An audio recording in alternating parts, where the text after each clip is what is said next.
All right, let's talk about a huge, and I mean huge, mistake in website design that so many businesses fall for without even knowing it.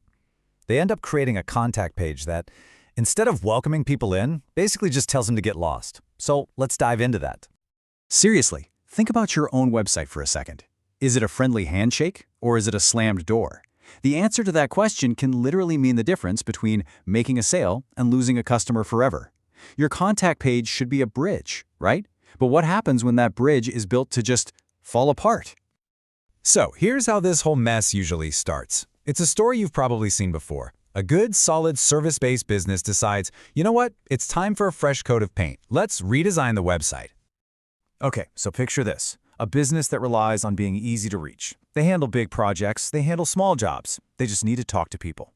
But then, they're browsing the web and they see the website of some billion-dollar software company. And they just fall in love. It's so sleek, so clean, so minimalist, and they think, I want that. And boom, right there, that's the fatal mistake. They get so caught up in how it looks, the cool fonts, the perfect spacing, that they completely ignore the strategy behind it. They copied the what without ever stopping to ask about the why. And that, my friends, is a recipe for disaster. Because this mistake, it leads them straight into building something I like to call the get lost contact page. And I guarantee you've run into one of these. It's that feeling of frustration when you're just trying to find a phone number and you feel like the website is actively working against you. So what is it, exactly? Well, it's a contact page that's not actually for making contact. It's designed, on purpose, to push you away.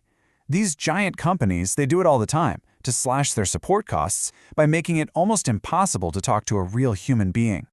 The entire goal here is one thing: friction. They want to make it so hard to reach them that you just give up. They throw up walls, these massive FAQ sections, login portals, anything they can, hoping you'll solve the problem yourself. Because for them, every call they don't have to answer is money saved. And this brings us right to the absolute core of the problem. You can't just slap a design from one type of company onto another. It just doesn't work. It's a tale of two completely different goals.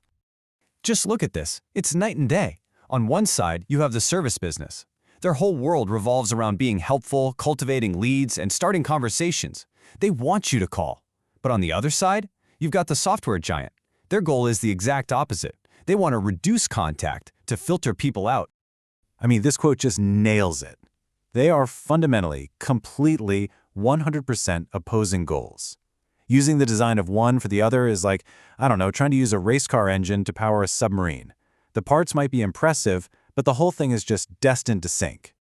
And this is the journey it sends a potential customer on. You show up looking for a little help, and instead you get homework. First, read our 80-page manual. Then maybe drive to our office. Oh, and if you really want to talk to someone, our sales team's info is buried way down here at the bottom. The message couldn't be clearer. Unless you're a big fish, we don't want to talk to you.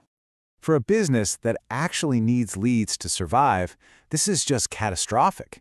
You're intentionally putting roadblocks and hurdles in front of the very people you want to attract. That is just not a winning strategy. It's actively sabotaging your own success. So you have to wonder, how does something this bad actually get built?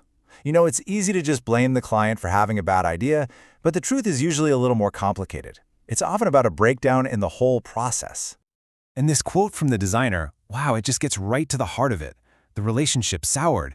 The client stopped seeing the designer as a strategic expert, a partner, and started seeing them as just a pair of hands, just someone to click the buttons and make their flawed vision come to life. So let's trace it back. Often, it starts with something as simple as discounted rates, which can accidentally signal that your expertise isn't that valuable. From there, you start skipping the crucial foundation work, like wireframes, because it's seen as a boring chore before the fun part of picking colors. But really, it all just boils down to one thing: a total lack of trust on both sides. Okay, so enough of the doom and gloom. The best part about this whole story is that this trap is completely 100% avoidable. It really just comes down to having a better process, one that's built on communication and respect for strategy. So here it is, the playbook. 1. You have to educate your clients on the process and why every step matters. 2. Get everyone aligned on the why, the actual goal, not just the what. 3. Price your services based on your expertise, not just your hours. And 4. All of these things work together to build that all-important foundation of mutual trust. And this is maybe the biggest takeaway of all. Look, I get it. Flowcharts aren't sexy. Wireframes don't look cool in a portfolio. But that boring stuff? It is so much more important than the pretty pictures you create at the end. Getting the blueprint right is the only way the building will ever stand up. And that brings us right back to where we started. I want you to go right now and take a long, honest look at your own website. Is your contact page a warm, welcoming handshake that invites people in, or is it a locked door with the Get Lost sign hanging on it?